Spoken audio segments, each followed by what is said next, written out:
Oke, selamat pagi teman-teman. Jadi di sini aku mau menjelaskan tentang anggaran sebagai objek akuntansi sektor publik. Nah, sebelum kita bahas lebih lanjut, kita di sini harus tahu apa itu pengertian dari anggaran sendiri. Nah, dalam bukunya Haryanto yaitu Akuntansi Sektor Publik itu menjelaskan bahwa anggaran itu berasal dari kata bahasa Inggris yaitu budget, yang sebelumnya berasal dari kata bahasa Prancis yaitu budget, yang artinya buah tas kecil. Nah, anggaran itu dalam arti sempit yang artinya sebuah rencana pengeluaran dan penerimaan hanya dalam jangka waktu 1 tahun. Nah, sedangkan arti luas sendiri dari anggaran itu yaitu sebuah jangka waktu anggaran yang mana direncanakan, dilaksanakan, serta pertanggungjawaban dari anggaran itu sendiri. Nah, lalu bedanya apa sih dengan penganggaran? Penganggaran itu adalah sebuah aktivitas pengalokasian sumber daya keuangan yang terbatas untuk pembiayaan belanja organisasi yang cenderung tidak terbatas. Nah, adanya pembiayaan yang cenderung tidak terbatas ini, maka perlu adanya penganggaran yang nantinya itu yang akan menjadi patokan agar pembiayaan itu bisa terbatas dan tidak berlebihan seperti itu. Nah, bagi teman-teman yang kemarin PPL atau ikut organisasi pasti tahu ya, setiap awal kepengurusan itu pasti akan membuat yang namanya rancangan anggaran. Seperti waktu aku PPL di Kecamatan Colomadu itu, setiap desa setiap awal tahun itu membuat yang namanya APBDes. Oke, selanjutnya kita akan membahas tentang keterkaitan keuangan negara dan daerah dengan akuntansi sektor publik. Nah, yang pertama kita bahas tentang pengertian yaitu keuangan negara. Keuangan negara sendiri adalah semua hak dan kewajiban yang dapat dinilai dengan uang atau bisa juga diartikan dengan segala sesuatu yang berupa uang maupun barang yang dapat dijadikan milik negara, yang dalam hal ini sehubungan dengan hak dan kewajiban yang dimaksud tadi. Nah, sedangkan hak-hak negara itu sendiri yaitu segala hak atau usaha yang dilakukan oleh pemerintah dalam rangka mengisi kas negara. Seperti apa? Seperti misalnya hak mencetak uang, hak menarik pajak dan retribusi, dan hak menggandakan pinjaman. Dan adanya aktivitas ini yaitu bertujuannya satu, yaitu untuk mengisi kas negara. Sedangkan pada kewajiban negara yaitu kewajiban pemerintah untuk menyelenggarakan tugas negara. Nah, dalam hal ini sudah diatur dalam pembukaan Undang-Undang 1945, Rancangan Pembangunan Jangka Panjang, Rancangan Pembangunan Jangka Menengah, dan Rancangan Pembangunan Jangka Pendek, serta diatur dalam Undang-Undang APBN. Nah, dalam aturan ini prinsipnya yaitu menyejahterakan masyarakat, melayani masyarakat umum, dan sebagai aparat pembangunan. Oke, nah lanjut yaitu ruang lingkup keuangan negara itu tadi dapat dikelompokkan menjadi dua, yaitu dikelola langsung oleh pemerintah dan yang satunya dipisahkan berdasarkan pengurusnya. Nah, jika keuangan negara itu dikelola langsung oleh pemerintah, ini ada dua, yaitu dikelola langsung oleh pemerintah pusat atau dikelola langsung oleh pemerintah daerah. Seperti itu. Nah, kalau keuangan negara ini dikelola langsung oleh pemerintah pusat, maka komponen keuangan negara yang mencakup seluruh penerimaan dan pengeluarannya itu tercantum dalam APBN dan barang-barang inventaris milik negara. Sedangkan jika keuangan negara itu tadi dikelola oleh pemerintah daerah, maka itu nanti tercantum dalam APBD dan barang-barang inventaris milik daerah. Seperti itu. Jadi, keuangan negara ini yang dipisahkan menurut kepemilikannya itu adalah komponen keuangan milik negara yang keputusannya dipisahkan dan cara pengelolaannya juga itu berdasarkan pada hukum publik atau hukum perdata. Misalnya yaitu BUMN, bank pemerintah, lembaga keuangan syariah, dan lainnya. Nah, selanjutnya yang kedua kita akan membahas tentang sistem akuntansi keuangan itu sebagai bagian dari penganggaran sektor publik. Seperti yang kita tahu bahwa akuntansi itu pengertiannya adalah suatu proses pengidentifikasian, pengukuran, pencatatan, pelaporan, transaksi ekonomi atau keuangan pada suatu organisasi atau entitas yang mana nanti tujuannya untuk sebagai informasi untuk pengambilan keputusan bagi pihak-pihak yang memerlukan. Pihak apa saja? Seperti manajer, investor, kreditor, debitor, atau masyarakat umum. Nah, di sini kata kuncinya itu adalah proses. Ketika akuntansi itu sebagai proses, maka harus ada yang namanya input dan output. Apa itu input akuntansi? Apa itu output akuntansi? Nah, input akuntansi itu merupakan transaksi keuangan yang tercermin dalam bukti transaksi dalam suatu entitas yang mana mengalami proses identifikasian, pengukuran, pencatatan yang nanti diharapkan akan menjadi sebuah output dari akuntansi.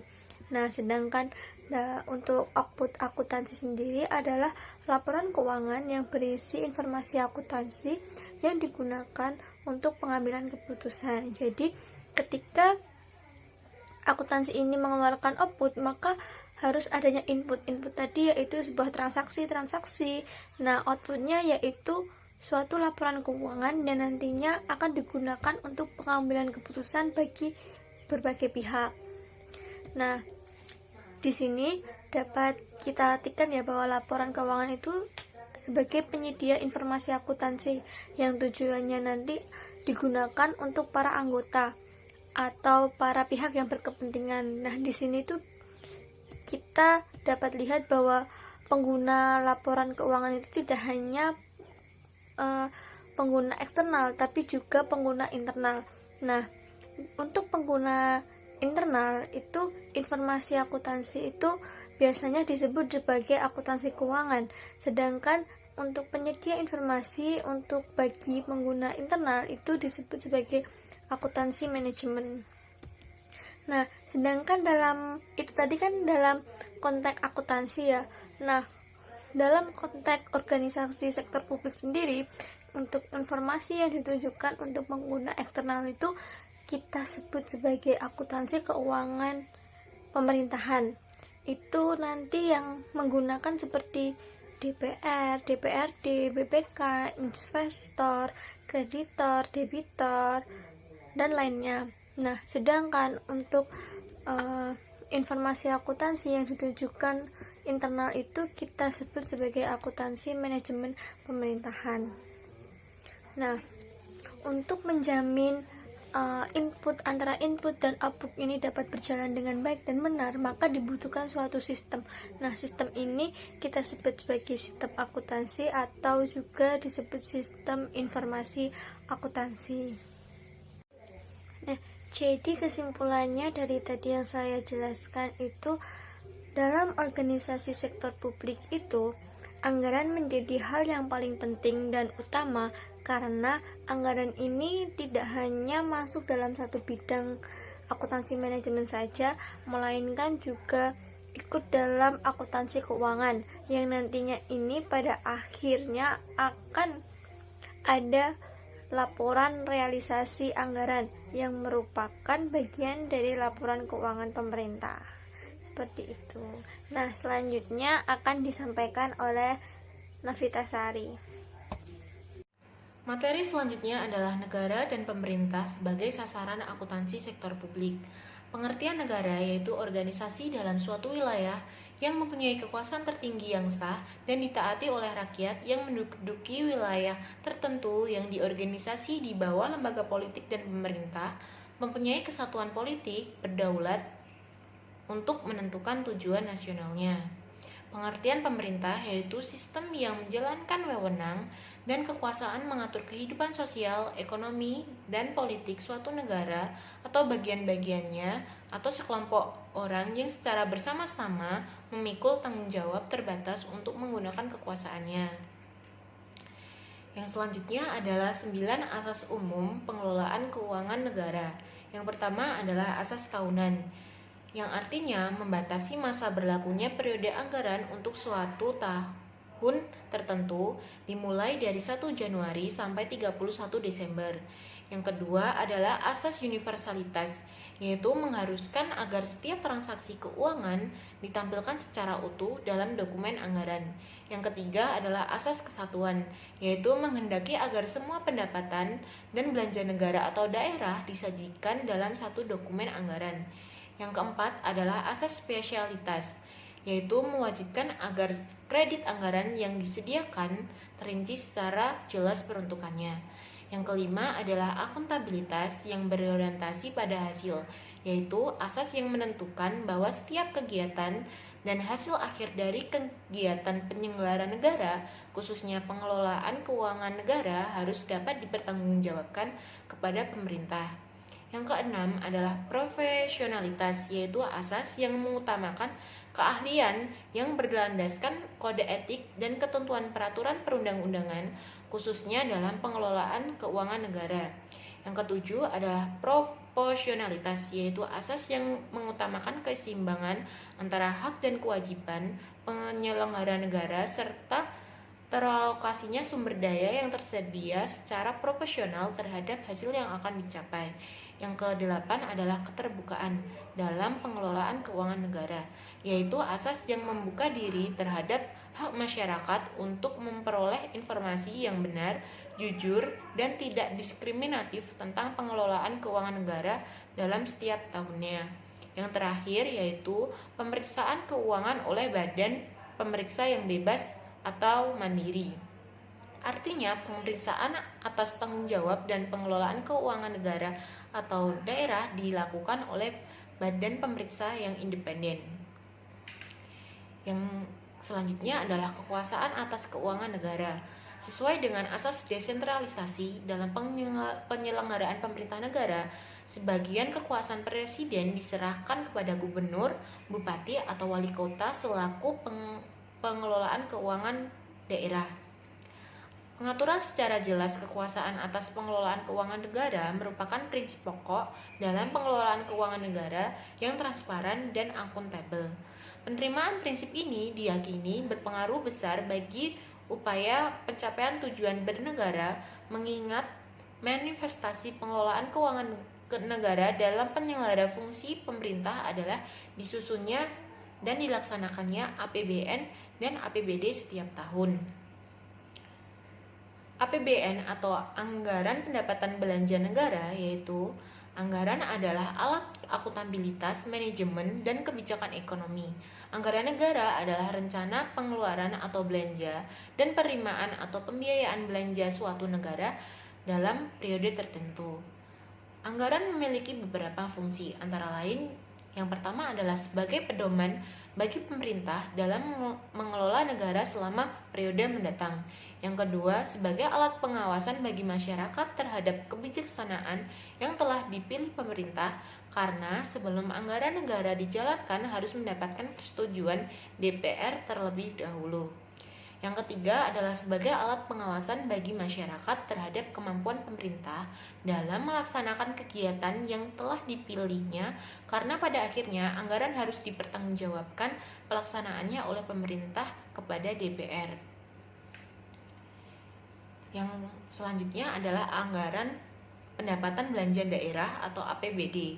APBD adalah rencana operasional keuangan Pemda atau pemerintah daerah, di mana pada satu pihak menggambarkan perkiraan keuangan setinggi-tingginya guna membiayai kegiatan dan proyek-proyek daerah selama 1 tahun anggaran tertentu, dan di pihak lain menggambarkan perkiraan dan sumber-sumber penerimaan daerah guna mencapai pengeluaran-pengeluaran yang maksimal. APBD memiliki unsur-unsur sebagai berikut. Yang pertama adalah rencana kegiatan suatu daerah. Yang kedua, adanya sumber penerimaan yang merupakan target minimal untuk menutupi biaya terkait aktivitas tersebut. Yang ketiga adalah jenis kegiatan dan proyek yang dituangkan dalam bentuk angka. Yang keempat adalah periode anggaran, biasanya 1 tahun. Pelaksanaan APBN dan APBD. Setelah APBN ditetapkan secara terperinci dengan undang-undang, maka pelaksanaannya diatur lebih lanjut dengan keputusan Presiden. Pemerintah pusat dan pemerintah daerah menyampaikan laporan realisasi semester pertama kepada DPR atau DPRD pada akhir Juli tahun anggaran yang bersangkutan untuk memberikan informasi mengenai perkembangan pelaksanaan APBN atau APBD. Laporan realisasi tersebut menjadi bahan evaluasi APBN atau APBD semester pertama dan penyesuaian atau perubahan APBN atau APBD pada semester berikutnya. Lalu kondisi perencanaan penganggaran di Indonesia pada saat ini. Proses perencanaan penganggaran di Indonesia hingga saat ini masih memiliki dua kelemahan yang sangat mendasar yang sebagai berikut. Yang pertama adalah kontrol yang sangat ketat terhadap harga input hingga ke level yang sangat mikro dalam rencana pengeluaran pemerintah. Yang kedua, proses perencanaan penganggaran yang selama ini dilaksanakan hanya berorientasi kepada 1 tahun anggaran semata, sehingga sulit untuk menciptakan kondisi yang berorientasi kepada hasil kebijakan yang menjadi target pemerintah dalam jangka waktu beberapa tahun ke depan. Revolusi sistem perencanaan penganggaran di Indonesia. Ada 3 pendekatan yang harus menjadi referensi pemerintah dalam memformulasikan perencanaan dan mengimplementasikan kebijakan anggaran, yaitu sebagai berikut. Yang pertama adalah pendekatan penganggaran terpadu, yaitu Unified Budget. Pada dasarnya memuat semua kegiatan instansi pemerintah dalam APBN yang disusun secara terpadu, termasuk mengintegrasikan anggaran belanja rutin dan anggaran belanja pembangunan. Yang kedua adalah penganggaran berbasis kinerja, performance based budgeting. Pada dasarnya adalah memperjelaskan tujuan dan indikator kinerja sebagai bagian dari pengembangan sistem penganggaran berdasarkan kinerja. Yang ketiga adalah pendekatan kerangka pengeluaran jangka menengah atau KPJM, Medium Term Expenditure Framework, yaitu adalah pendekatan yang berperspektif jangka menengah, memberikan kerangka yang menyeluruh, meningkatkan keterkaitan antara proses perencanaan dan penganggaran, mengembangkan disiplin fiskal, mengarahkan alokasi sumber daya agar lebih rasional dan strategis, dan meningkatkan kepercayaan masyarakat kepada pemerintah dengan memberikan pelayanan yang optimal dan lebih efisien. Lalu adalah kondisi faktual penerapan akuntansi sektor publik pemerintah di Indonesia. Koreksi secara menyeluruh terhadap sistem keuangan negara adalah sebagai berikut. 1. Koreksi pertama adalah menyatukan anggaran negara yang tadinya dibagi dalam 2 kelompok, yaitu anggaran rutin dan anggaran pembangunan. 2. Koreksi 2 adalah meniadakan anggaran non-budgeter. Koreksi 3 adalah diterbitkannya paket ketiga undang-undang di bidang keuangan negara antara tahun 2003 sampai 2004. Koreksi keempat adalah diberlakukannya PP nomor 24 tahun 2005 tentang standar akuntansi pemerintah atau SAP yang berdampak pada perubahan kebijakan akuntansi, yaitu dari yang berbasis kas menjadi cash basic toward dan double entry. Anggaran memiliki peranan penting dalam organisasi sektor publik, terutama dalam organisasi pemerintahan. Di sini saya akan menjelaskan mengenai pengertian anggaran sektor publik. Menurut NCQA yang sekarang berubah menjadi GASB, definisi anggaran adalah rencana operasi keuangan yang mencakup estimasi pengeluaran yang diusulkan dan sumber pendapatan yang diharapkan untuk membiayainya dalam periode waktu tertentu. Kemudian, menurut Mardiasmo, anggaran merupakan pernyataan mengenai estimasi kinerja yang hendak dicapai selama periode waktu tertentu yang dinyatakan dalam ukuran finansial. Berdasarkan penjelasan di slide sebelumnya, dapat disimpulkan bahwa pengertian anggaran sektor publik adalah suatu dokumen yang menggambarkan mengenai kondisi keuangan dari suatu organisasi yang berisi informasi estimasi kinerja mengenai pengeluaran, pendapatan, belanja, dan aktivitas selama periode waktu tertentu.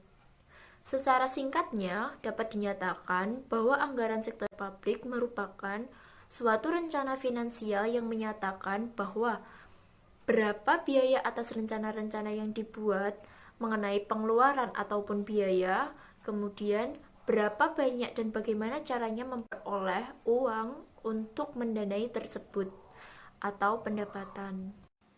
Jadi, anggaran itu mengungkapkan apa saja yang akan dilakukan di masa mendatang.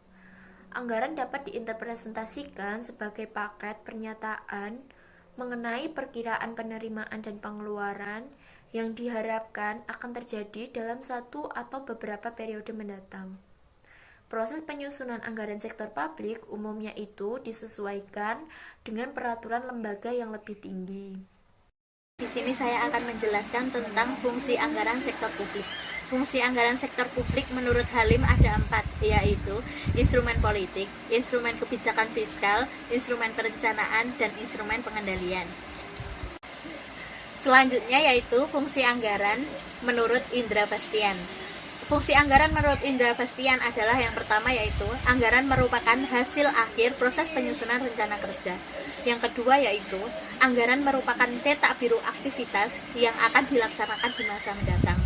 Yang ketiga yaitu anggaran sebagai alat komunikasi intern yang menghubungkan berbagai unit kerja dan mekanisme kerja antara atasan dan bawahan. Yang keempat yaitu anggaran sebagai alat pengendalian unit kerja. Yang kelima yaitu anggaran sebagai alat motivasi dan persuasi tindakan efektif dan efisien dalam pencapaian visi organisasi. Yang keenam yaitu anggaran merupakan instrumen politik. Yang ketujuh yaitu anggaran merupakan instrumen kebijakan fiskal. Menurut Nurholis dan Muhtusaini yang menjabarkan dari sumber Mardiasmo, fungsi anggaran dijelaskan sebagai berikut. Yang pertama yaitu anggaran sebagai alat perencanaan atau planning tool. Anggaran merupakan alat perencanaan manajemen untuk mencapai tujuan organisasi. Anggaran sektor publik dibuat untuk merencanakan tindakan apa yang dilakukan oleh pemerintah, berapa biaya yang dikeluarkan oleh pemerintah, dan berapa hasil yang diperoleh dari belanja pemerintah tersebut. Anggaran sebagai alat perencanaan digunakan untuk yang pertama yaitu untuk merumuskan tujuan serta sasaran kebijakan agar sesuai dengan visi dan misi perusahaan. Yang kedua yaitu merencanakan berbagai program dan kegiatan untuk mencapai tujuan organisasi serta merencanakan alternatif sumber pembiayaannya. Yang ketiga yaitu mengalokasikan dana pada berbagai program dan kegiatan yang telah disusun. Yang keempat yaitu menentukan indikator kinerja dan tingkat pencapaian strategi. Selanjutnya yaitu anggaran sebagai alat pengendalian atau control tool. Anggaran merupakan suatu alat yang esensial untuk menghubungkan antara proses perencanaan dan proses pengendalian. Sebagai alat pengendalian, anggaran memberikan rencana detail dan atas pendapatan dan pengeluaran pemerintah, agar pembelanjaan yang dilakukan dapat dipertanggungjawabkan kepada publik. Tanpa anggaran, pemerintah tidak dapat mengendalikan pemborosan-pemborosan pengeluaran. Bahkan tidak berlebihan jika dikatakan bahwa presiden, menteri, gubernur, bupati, dan manajemen publik lainnya dapat dikendalikan melalui anggaran. Anggaran sektor publik dapat digunakan untuk mengendalikan dan membatasi kekuasaan eksekutif. Selanjutnya yaitu anggaran sebagai alat kebijakan fiskal atau fiscal tool. Anggaran sebagai alat kebijakan fiskal pemerintah digunakan untuk menstabilkan ekonomi dan mendorong pertumbuhan ekonomi. Melalui anggaran publik tersebut dapat diketahui arah kebijakan fiskal pemerintah, sehingga dapat dilakukan prediksi-prediksi atas estimasi ekonomi. Anggaran dapat digunakan untuk mendorong, memfasilitasi, dan mengkoordinasi kegiatan ekonomi masyarakat sehingga dapat mempercepat pertumbuhan ekonomi. Yang selanjutnya yaitu anggaran sebagai alat politik atau political tool. Anggaran digunakan untuk memutuskan prioritas-prioritas dan kebutuhan keuangan terhadap prioritas tersebut. Pada sektor publik, anggaran merupakan political tool sebagai bentuk komitmen eksekutif dan kesepakatan legislatif atas penggunaan dana publik untuk kepentingan tertentu. Oleh karena itu, pembuatan anggaran publik membutuhkan political skill, coalition building, keahlian bernegosiasi, dan pemahaman tentang prinsip manajemen keuangan publik oleh para manajer publik. Manajer publik harus sadar sepenuhnya bahwa kegagalan dalam melaksanakan anggaran yang telah disetujui dapat menjatuhkan kepemimpinannya atau paling tidak menurunkan kredibilitas pemerintah. Selanjutnya yaitu anggaran sebagai alat koordinasi dan komunikasi atau coordination dan communication tool. Setiap unit kerja pemerintah terlihat dalam proses penyusunan anggaran. Anggaran publik merupakan alat koordinasi antar bagian pemerintah. Anggaran publik yang disusun dengan baik akan mampu mendeteksi terjadinya inkonsistensi suatu unit kerja dalam pencapaian tujuan organisasi. Di samping itu, anggaran publik juga berfungsi sebagai alat komunikasi antar unit kerja dalam lingkungan eksekutif. Anggaran harus dikomunikasikan ke seluruh bagian organisasi untuk dilaksanakan. Selanjutnya yaitu anggaran sebagai alat penilaian kinerja atau performance measurement tool. Anggaran merupakan wujud komitmen dari budget holders atau eksekutif kepada pemberi wewenang atau legislatif. Kinerja eksekutif akan dinilai berdasarkan pencapaian target dan efisiensi pelaksanaan anggaran.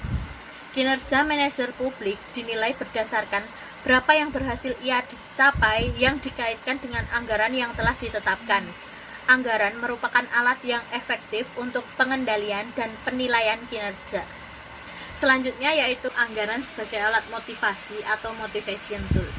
Anggaran dapat digunakan sebagai alat untuk memotivasi manajer dan stafnya agar bekerja secara ekonomis, efektif, dan efisien dalam mencapai target dan tujuan organisasi yang telah ditetapkan. Agar dapat memotivasi pegawai, anggaran hendaknya bersifat challenge but attainable atau demanding but achievable. Maksudnya adalah target anggaran hendaknya jangan terlalu tinggi sehingga tidak dapat dipenuhi dan jangan terlalu rendah sehingga terlalu mudah untuk dicapai. Oke, selanjutnya saya akan menjelaskan tentang tujuan dan karakteristik anggaran sektor publik. Nah, apa sih tujuan dari anggaran sektor publik itu? Biasanya anggaran bagi sektor publik itu adalah alat untuk mencapai tujuan dalam rangka memberikan pelayanan kepada masyarakat atau rakyat yang tujuannya untuk meningkatkan pelayanan publik dan kesejahteraan masyarakat. Biasanya itu anggaran sebagai alat perencanaan. Yang pertama, anggaran sektor publik itu merupakan alat yang digunakan untuk melakukan berbagai perencanaan, yaitu seperti perumusan tujuan di kebijakan, terus program, aktivitas, alokasi dana dan sumber pembiayaan, serta indikator kinerja dan tingkat pencapaian strategis. Terus selanjutnya anggaran itu sebagai alat pengendalian. Sebagai alat pengendalian, sektor publik itu berfungsi sebagai instrumen yang dapat mengendalikan terjadinya pemborosan pengeluaran. Berdasarkan anggaran yang diajukan, pemerintah menyajikan rencana detail tentang sama penerimaan dan pengeluaran yang harus dipertanggungjawabkan kepada publik. Terus selanjutnya anggaran itu sebagai alat kebijakan fiskal. Sebagai alat kebijakan fiskal, anggaran sektor publik digunakan sebagai instrumen yang dapat mencerminkan arah kebijakan fiskal pemerintah, sehingga dapat dilakukan prediksi-prediksi dan estimasi ekonomi yang akan mendorong, memfasilitasi, dan mengkoordinasikan kegiatan ekonomi masyarakat, sehingga dapat mempercepat pertumbuhan ekonomi. Terus yang selanjutnya yaitu ada karakteristik anggaran sektor publik. Yang pertama yaitu anggaran dinyatakan dalam satuan keuangan. Semuanya anggarannya itu harus dinyatakan dalam rupiah, dolar maupun mata uang lainnya. Terus yang kedua yaitu anggaran umumnya mencakup jangka waktu tertentu, 1 atau beberapa tahun, atau jangka pendek, menengah, ataupun panjang. Terus yang ketiga yaitu anggaran berisi komitmen atau kesanggupan manajemen untuk mencapai sasaran yang ditetapkan. Terus yang keempat yaitu usulan anggaran ditelaah dan disetujui oleh pihak berwenang yang lebih tinggi dari penyusun anggaran tersebut. Yang kelima yaitu sekali disusun, anggaran hanya dapat diubah dalam kondisi tertentu. Adanya anggaran sektor publik diharapkan dapat membantu memenuhi kebutuhan masyarakat seperti air bersih, listrik, kesehatan, pendidikan, pondok pesantren, dan sebagainya. Terus, keputusan yang diambil oleh pemerintah melalui anggaran juga akan mempengaruhi tingkat kesejahteraan masyarakat. Oleh karena itu, anggaran sektor publik itu menjadi penting, ada alasannya. Yang pertama, alasan kenapa sih sektor publik itu menjadi penting? Itu sebagai alat bagi pemerintah untuk mengarahkan pembangunan, menjamin kesinambungan, dan meningkatkan kualitas hidup masyarakat. Yang kedua, alasannya yaitu adanya kebutuhan dan keinginan masyarakat yang tidak terbatas dan terus berkembang, sedangkan sumber daya itu terbatas atau sedikit. Terus yang ketiga yaitu untuk meyakinkan bahwa pemerintah itu telah bertanggung jawab terhadap rakyat. Dalam hal ini anggaran berperan sebagai instrumen akuntabilitas. Berikut ini merupakan contoh studi kasus materi penganggaran sektor publik yang berjudul Peran Beyond Budgeting and Risk Scan untuk mengatasi permasalahan penganggaran sektor publik. Studi kasus terhadap sejumlah petinggi Politeknik Keuangan Negara STAN. Sejak tanggal 31 Maret 2008, Unit Kerja Sekolah Tinggi Akuntansi Negara atau STAN menyandang status baru sebagai Badan Layanan Umum atau BLU. Dengan perubahan status tersebut, STAN memiliki kekhasan yakni fleksibilitas pengelolaan keuangan. Di antaranya yang utama adalah dapat langsung menggunakan penerimaan negara bukan pajak yang diperolehnya tanpa terlebih dulu menyetorkan ke rekening kas umum negara.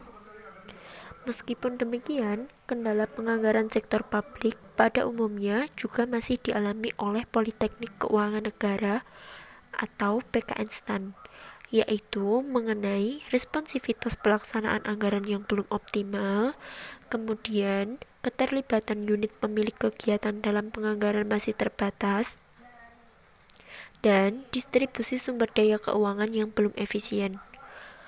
Sedangkan berdasarkan Peraturan Menteri Keuangan Nomor 137 PMK 01 Tahun 2015 pada tanggal 15 Juli 2015 yang mengatur tentang organisasi dan tata kerja Politeknik Keuangan Negara STAN, PKN STAN merupakan bentuk baru perguruan tinggi yang sebelumnya bernama STAN, dengan pengelolaan keuangan tetap yang merupakan badan layanan umum.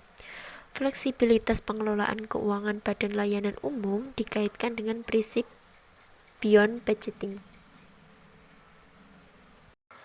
Berikut merupakan penyelesaian studi kasus dari kelompok kami mengenai kendala penganggaran sektor publik yang masih dialami oleh Politeknik Keuangan Negara atau PKN STAN, yaitu PKN STAN harus meningkatkan kinerja penganggaran berbasis beyond budgeting. PKN STAN harus ditingkatkan lagi mengenai kejelasan arahan dari pimpinan mengenai output dan kesepahaman pemaknaan anggaran yang lebih fleksibel. Diperlukan juga mengenai mekanisme sistematis dalam mengembangkan model kepemimpinan manajerial administratif menuju kepemimpinan berbasis fungsi dan misi tridharma. Kemudian, dengan adanya penganggaran yang responsif, keterlibatan dalam penyusunan, dan dengan adanya sumber daya yang efisien, itu merupakan kunci untuk mengatasi permasalahan anggaran sektor publik, terutama di PKN STAN. Berikut ini merupakan referensi dari kelompok kami untuk materi penganggaran sektor publik. Terima kasih, itulah presentasi dari kelompok kami. Bila ada kata yang salah, kami mohon maaf. Sekian. Wassalamualaikum warahmatullahi wabarakatuh.